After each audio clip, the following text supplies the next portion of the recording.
Unit 1 part है Rama to the rescue. Story पढ़ने से पहले यहाँ कुछ एक्टिविटी है। Identify the following people. इन लोगों को पहचानना है। ये एक पुलिस वुमेन है, ये डॉक्टर है और ये फायर फाइटर है। Choose the correct option to complete the sentences. अब हमें यहाँ पर करेक्ट ऑप्शन चूज करना है। इस सेंटेंस को कंप्लीट करने के लिए सेंटेंस है the word rescue means to. Rescue का मीनिंग क्या है? Word rescue means to save someone, किसी को बचाना रेस्क्यू होता है। थर्ड है work in pairs. Put a tick mark at the end of the phrase describing those who need to be rescued. यहाँ ये चेक बॉक्सेस दिए गए हैं और इन सेंटेंसेस को पढ़ के आपको लगता है कि अगर उन्हें रेस्क्यू करने की ज़रूरत है तो यहाँ पर आपको टिक मार्क करना है।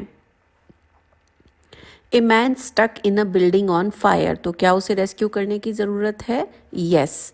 ए women buying vegetables in the market, अगर कोई मार्केट में वेजिटेबल खरीद रहा है तो क्या उसे रेस्क्यू करने की ज़रूरत है? No. A dog who has hurt its leg, एक डॉग जिसकी चोट लग गई है पैर में, उसे रेस्क्यू करने की ज़रूरत है? Yes. A tree being cut down in forest, अगर किसी पेड़ को काटा जा रहा है तो क्या उसे रेस्क्यू करने की ज़रूरत है? यस। नेक्स्ट है the policeman in the story you are about to read is called the kotwal. अब जो स्टोरी हम पढ़ने वाले हैं उसमें पुलिसमैन को कोतवाल कहा गया है। सम पीपल कॉल हिम थानेदार, कुछ लोग थानेदार भी बोलते हैं। अलग अलग एरिया में अलग अलग नाम बोलते हैं। What do you call a policeman in your language, आप अपने लैंग्वेज में पुलिसमैन को क्या कहते हो वो आपको रेफर करना है।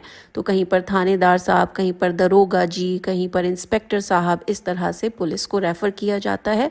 तो आप अपने एरिया में आपके लैंग्वेज में जिस तरह से भी पुलिसमैन को बोलते हैं वो आप यहाँ पर अपने क्लास में शेयर कर सकते हो। नेक्स्ट है number 5, imagine you are alone at home. आप ये मानो कि आप घर में अकेले हो and you face a problem, और आपको कोई मुश्किल आती है। Answer the following questions and share your answers with your teachers and classmates. तो आपको ये क्वेश्चंस के आंसर देने हैं ये इमेजिन करके कि आप किसी सिचुएशन में फंसे हुए हो। ए पार्ट है will you solve the problem yourself और wait for someone to help you. क्या आप खुद प्रॉब्लम सॉल्व करोगे या किसी का इंतज़ार करोगे जो आपके लिए प्रॉब्लम सॉल्व कर सके? तो ये आप अपने एक्सपीरियंस से और आप अपने सराउंडिंग के हिसाब से और किस तरह की प्रॉब्लम है उसके अकॉर्डिंग इसका आंसर कर सकते हो। जैसे कि अगर घर में कोई आग लग जाती है तो फिर वहाँ से एकदम बाहर की तरफ भाग जाना चाहिए सबसे पहले, और उसके बाद में फिर हेल्प के लिए चिल्लाना चाहिए, ना कि वहाँ पर बैठकर किसी का वेट करना चाहिए कि कोई आएगा और हमें यहाँ से निकालेगा। अगर ऐसी पॉसिबिलिटी है तो आपको तुरंत बाहर आ जाना चाहिए वहाँ से। ऐसे ही कुछ और भी एग्जाम्पल हो सकते हैं। अगर घर में कोई चोर घुस जाए तो उसमें क्या करना है? तो उसमें छुपे रहना है और मौका मिलते ही कुछ शोर मचाना चाहिए, या उस सिचुएशन पर डिपेंड करता है कि आप उस सिचुएशन में क्या कर सकते हो। पार्ट बी है how will you deal with the problem, आप इस प्रॉब्लम से कैसे डील करोगे। Be worried about the problem and give up, आप उस प्रॉब्लम के बारे में चिंता करोगे और फिर कुछ भी नहीं करोगे खुद को बचाने के लिए। Feel angry that only you have the problem, आपको गुस्सा आएगा कि सिर्फ आपको ये प्रॉब्लम आई है। Think quickly about ways to solve the problem, या फिर आप जल्दी से सोचोगे कि आप इस प्रॉब्लम से कैसे निकल सकते हो। तो जो आइडियल आंसर है वो नंबर 3 है कि आपको सोचना है और सोच समझ के डिसाइड करना है कि उस प्रॉब्लम से आप किस तरह से निकल सकते हो। अब है ये story, let's read Rama to the rescue. In a village one night, एक गांव में एक रात। Oh what a hard day it has been, कितना मुश्किल दिन था आज। I am feeling so sleepy, अब मुझे नींद आ रही है। What's the matter, what are you looking at, क्या हो रहा है, तुम कहाँ देख रही हो। देन हिज वाइफ सेज, उसकी पत्नी बोलती है, शांत रहने के लिए बोलती है और कहती है लिसन, सुनने की कोशिश करो। somebody is trying to get in, now this man gets an idea, अब उस आदमी को पता चलता है कि शायद कोई घर में घुसने की कोशिश कर रहा है। I think he has already got in, लेकिन उसकी वाइफ कहती है मुझे लगता है कि वो ऑलरेडी घर में घुस चुका है। The noise has stopped, because अब तक जो शोर आ रहा था अब वो नहीं आ रहा है।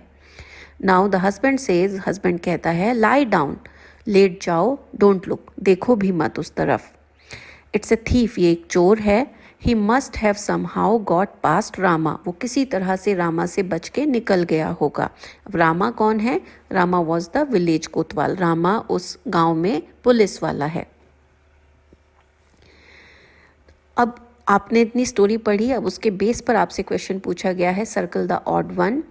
द कैरेक्टर्स आर, अब अभी तक जो स्टोरी में हुआ है उसमें कैरेक्टर कौन कौन है? Husband, wife, children. इनमें से हस्बैंड इज द हस्बैंड वहाँ पर है स्टोरी में, वाइफ भी है, लेकिन चिल्ड्रन इस स्टोरी में अभी तक नहीं आए हैं, तो ये ऑड वन है।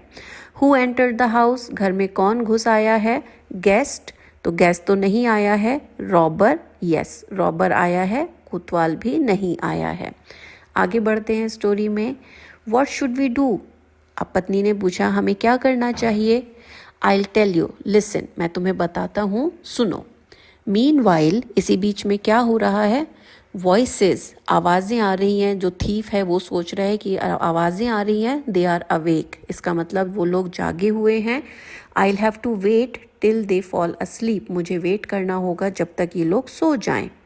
और वो छुप के सोच रहा है, I wonder where they keep their money, अब मुझे पता लगाना है, मुझे ये समझ में नहीं आ रहा है कि ये अब लोग अपना पैसा कहाँ रखते हैं।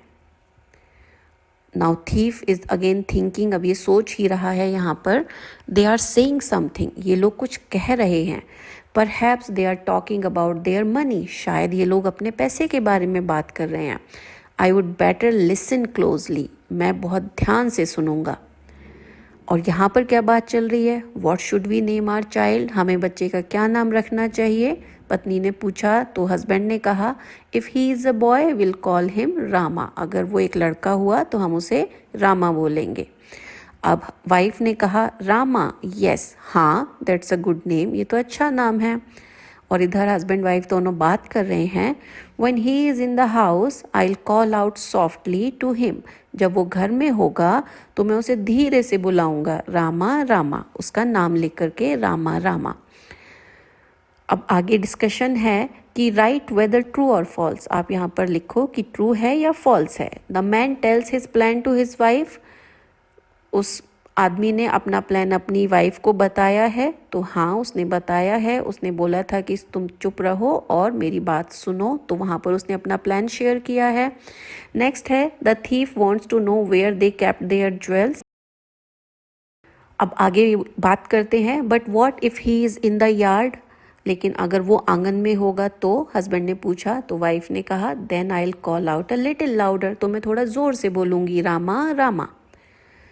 अब यहाँ पर थीफ इज थिंकिंग, वो अभी सोच रहा है I wish they would stop this silly game, इन्हें जल्दी ही अपना ये बेवकूफ़ी भरा हुआ गेम रोकना चाहिए। And talk about their money instead, और उसके बजाय अपने इन्होंने जो पैसा रखा हुआ है उसके बारे में बात करनी चाहिए। और फॉल अस्लीप एटलीस्ट, या फिर कम से कम सो जाना चाहिए, ये सब सोच रहा है। और इधर हस्बैंड वाइफ बात कर रहे हैं, but my dear what if the boy is not in the house or in the yard, लेकिन अगर बच्चा ना तो घर में है और ना ही आंगन में है, बट इन द स्ट्रीट, बल्कि वो बाहर गली में खेल रहा है, गली में है। तो वाइफ ने कहा oh then I will call out very loudly, तब मैं बहुत ज़ोर से चिल्लाऊंगी रामा रामा। अब वो ज़ोर ज़ोर से रामा रामा करके चिल्लाने लगी। और आप यहाँ पर देख रहे हो कि रामा वहाँ कोतवाल स्ट्रीट में अपने राउंड पर निकला हुआ है और उसे सुनाई देता है कि किसी घर से रामा की आवाज़ आ रही है, तो वो उस तरफ दौड़ पड़ता है। तो उसे पता चल जाता है कि शायद कुछ अनयूजुअल हो रहा है, शायद कुछ अलग हो रहा है और ये लोग हेल्प के लिए चिल्ला रहे हैं। लेट्स डिस्कस, इसके बाद में ये एक्टिविटी है। Along with your classmates, call out the name Rama softly, loudly and very loudly. अब आप अपने फ्रेंड्स के साथ ही एक्टिविटी कर सकते हो। रामा बोलो धीरे से, मीडियम वॉइस में और फिर ज़ोर ज़ोर से। What do you think will happen next in the story? अब आपको क्या लगता है आगे स्टोरी में क्या होगा? तो हो सकता है कि कोतवाल वहाँ पर आ जाए और वो थीफ को पकड़ ले, और हो सकता है कि कोतवाल देर से पहुँचे और इतने में थीफ वहाँ से भाग जाए। Rama, the village Kotwal, ran to the house from which he heard his name being called. Rama कोतवाल उस घर की तरफ भागा जहां से उसके नाम की आवाज़ें आ रही थी. Oh some thief has dug his way into this house. और उसने यहाँ पर देखा कि एक जगह में से दीवार में एक छेद हुआ है, तो वो सोच रहा है कि शायद यहाँ से कोई चोर अंदर घुस गया है. वो खुद उस रास्ते से अंदर घुस जाता है और इधर जो थीफ है वो अभी भी वहाँ पर वेट कर रहा है कि ये लोग सो जाएं. At last they have stopped their chatter. ओह, अब जाकर उन्होंने अपनी ये बेवकूफ़ी की बातें बंद की हैं. और इतने में Rama the Kotwal reaches hair. Rama आ जाता है now, but thief is thinking meanwhile. लेकिन अभी भी जो थीफ है, जो चोर है, वो सोच रहा है. Now soon they will go to sleep. अब वो जल्दी ही सो जाएंगे. एंड और वो अभी सोच ही रहा है कि उसे आगे क्या करना है. इतने में कोतवाल आकर के थीफ को पकड़ लेता है और कहता है यू आर अंडर अरेस्ट. अब तुम मेरे कंट्रोल में हो, अब तुम्हें अरेस्ट कर लिया गया है. हस्बैंड और वाइफ जब कोतवाल की आवाज़ सुनते हैं तो वो खुश हो जाते हैं. Husband says it's Rama, he heard us. ये तो रामा है, उसने हमारी आवाज़ सुनी. और वाइफ ने कहा द प्लान वर्कड, हमारा प्लान कामयाब रहा. वी आर सेव्ड, हम बच गए. The man and his wife by their cleverness had saved themselves from being robbed. Husband और वाइफ ने समझदारी से काम लिया और उन्होंने खुद को रॉब होने से, अपने घर में चोरी होने से बचा लिया. नेक्स्ट पेज पर एक्सरसाइज है. Let's discuss. Work in pairs to match the words in column A. Column A में वर्ड्स दिए गए हैं जिनके मीनिंग कॉलम बी में हैं. हमें इन्हें मैच करना है. फर्स्ट वर्ड है वंडर. वंडर का मतलब होता है आश्चर्य करना, तो ये इसका आंसर होगा ए फीलिंग ऑफ सरप्राइज, आश्चर्य होना. यार्ड, यार्ड होता है खुला हुआ एरिया घर में, जिसे आंगन कह सकते हैं, वरांडा कह सकते हैं. तो इसके लिए होगा an area outside the building. Chatter, chatter होता है जैसे आप क्लास में जब बात कर रहे होते हो तो टीचर भी बोलता है कि चैटर चैटर मत करो, तो चैटर होता है बहुत ज़्यादा बातें करना. तो talk for a long time about unimportant things. Next है इंस्टेड. इंस्टेड का मतलब होता है इसके बदले या इसके बजाय. इन अ प्लेस ऑफ समवन और समथिंग. क्लोजली यानी बहुत ध्यान से, तो केयरफुली. परहैप्स, इसका आंसर है मे बी. परहैप्स का मतलब होता है शायद और मे बी का मतलब भी होता है शायद. नेक्स्ट है fill in the boxes with suitable words as you read the story. अब जैसे आपने स्टोरी पढ़ ली है तो अब यहाँ पर आपको बताना है कि इस स्टोरी में मेन कैरेक्टर्स कौन हैं. तो देखो मेन कैरेक्टर्स हैं हस्बैंड एंड वाइफ, क्योंकि उन्हीं से स्टोरी शुरू होती है. उन्हीं के घर में रॉबर आता है, उन्हीं को बचाने की बात चल रही है, तो ये हस्बैंड वाइफ इसके मेन कैरेक्टर हैं. सेटिंग क्या है, यानी कि किस जगह पर ये स्टोरी हुई है, वो है गांव में एक घर. अदर कैरेक्टर्स कौन हैं, हस्बैंड वाइफ के अलावा इस स्टोरी में कौन कौन है, तो रॉबर है और कोतवाल है, रॉबर एंड कोतवाल. अब इस स्टोरी में प्रॉब्लम क्या है, तो प्रॉब्लम है कि robber enters a house to steal money. घर में एक रॉबर घुस आया है, एक चोर घुस आया है जो पैसे चुराने के लिए आया है. और इस प्रॉब्लम का सल्यूशन क्या है, सल्यूशन है कि husband and wife cleverly call kotwal. Husband और वाइफ बहुत ही समझदारी से कोतवाल को बुलाते हैं and the robber is caught, और वो चोर को पकड़ लेता है. तो ये किसी भी स्टोरी का एक सेटअप है. अगर आप कोई स्टोरी लिखना चाहते हो तो ये आपको चीज़ें ध्यान में रखनी चाहिए कि स्टोरी में मेन कैरेक्टर्स होते हैं जिनके लिए स्टोरी लिखी जाती है.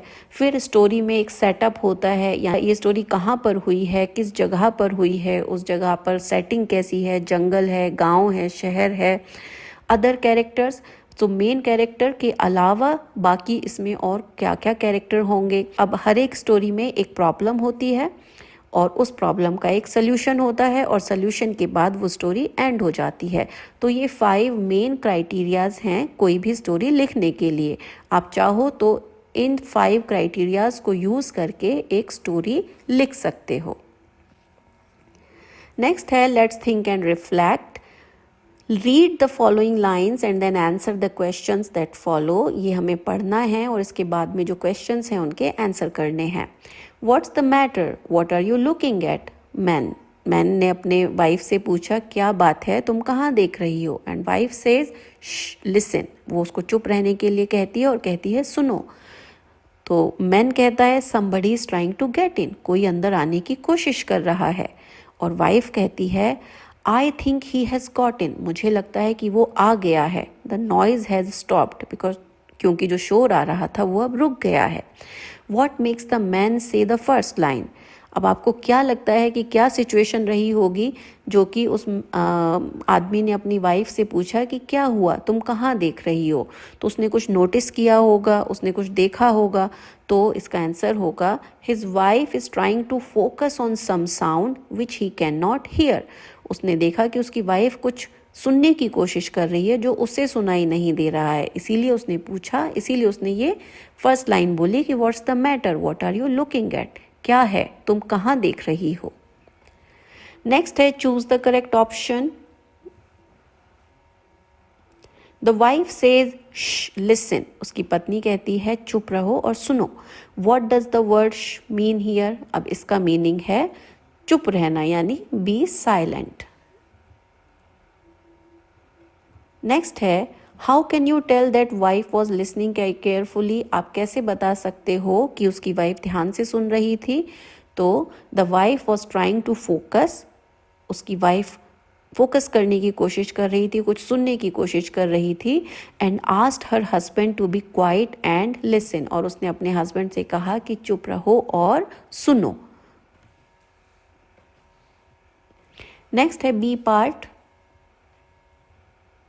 Rama, the village Kotwal, ran to the house from which he heard his name being called. Rama, उस गांव का पुलिस वाला, उस घर की तरफ भागा जहां से उसका नाम बुलाया जा रहा था। Rama, oh some thief has dug his way into this house. अरे इस घर में कोई चोर घुस गया है। अब ये फिल इन द ब्लैंक्स हैं। The villager caught the thief and took him to the, अब अगर इस तरह की कोई सिचुएशन होती है तो ये आपको जस्ट सोच के आंसर लिखना है कि गांव वालों ने चोर को पकड़ लिया और फिर वो उसको कहाँ ले गए होंगे, वो उसको पुलिस स्टेशन ले गए। नेक्स्ट है choose the correct option. What do the words oh oh show here, अब यहाँ पर जो ओह ओह बोला है रामा ने, इससे क्या पता चलता है कि वो सरप्राइज है, उसको गुस्सा आ रहा है, ही इज़ एंग्री, उसको बुरा लग रहा है या उसको दर्द हो रहा है, या ही इज़ हैविंग, या ही इज़ हैप्पी, या उसको हैप्पीनेस फील हो रही है। तो ये ओह ओह सरप्राइज हुआ है रामा को कि अरे मेरे रहते यहाँ पर चोर आ गया, तो it's a surprise feeling. Next है how can you tell that the kotwal was good at his job, आप ये कैसे बोल सकते हो कि कोतवाल ने अपना काम अच्छे से किया? तो इसका आंसर होगा the kotwal ran immediately to the house from which he heard his name being called. Kotwal ने जिस घर से अपना नाम आते सुना वो तुरंत उस घर की तरफ दौड़ा, तो इसी से पता चल गया कि वो अपना काम अच्छे से करता था। क्वेश्चन नंबर 2 है give one reason why the man and his wife were not able to fall asleep, man और उसकी वाइफ क्यों नहीं सो पा रहे थे? तो आंसर है man and his wife could not sleep because there was a thief in their home, क्योंकि उनके घर में चोर घुस आया था। Question number 3 what did the thief wish would happen, चोर क्या चाह रहा था कि जल्दी हो? डिड इट हैपन, क्या वो हुआ? The thief wish that the man and wife will talk about the money and jewels they have at home, चोर चाह रहा था कि मैन और उसकी वाइफ अब जल्दी ही पैसे के बारे में बात करें जो उन्होंने घर में रखा हुआ है। इट डिड नॉट हैपन, लेकिन ऐसा नहीं हुआ। नेक्स्ट है how did the man and his wife get help from the kotwal, man और उसकी वाइफ को कोतवाल से कैसे हेल्प मिली? Man and his wife started shouting the name of kotwal who was on a round in the village at that time, man और उसकी wife ने ज़ोर ज़ोर से कोतवाल का नाम चिल्लाना शुरू कर दिया जो उस टाइम गांव में राउंड पर था। कोतवाल heard them and ran to their house to save them. Do you think cleverness can help us solve our problems, क्या तुम्हें लगता है कि चतुराई से, समझदारी से, क्लेवरनेस से हम अपनी प्रॉब्लम्स को सॉल्व कर सकते हैं? वाई डू यू से सो, और ऐसा आपको क्यों लगता है? जो भी आपको लगता है। तो आंसर है I think that cleverness can solve the problems. I say so because we saw in the story that how being clever helped the man and his wife from the thief and the kotwal caught the thief. हाँ, ऐसा इसलिए लगता है क्योंकि अभी हमने story में देखा कि किस तरह से क्लेवर होने की वजह से, समझदार होने की वजह से मैन और उसकी वाइफ ने खुद को चोर से बचा लिया और कोतवाल ने चोर को पकड़ लिया.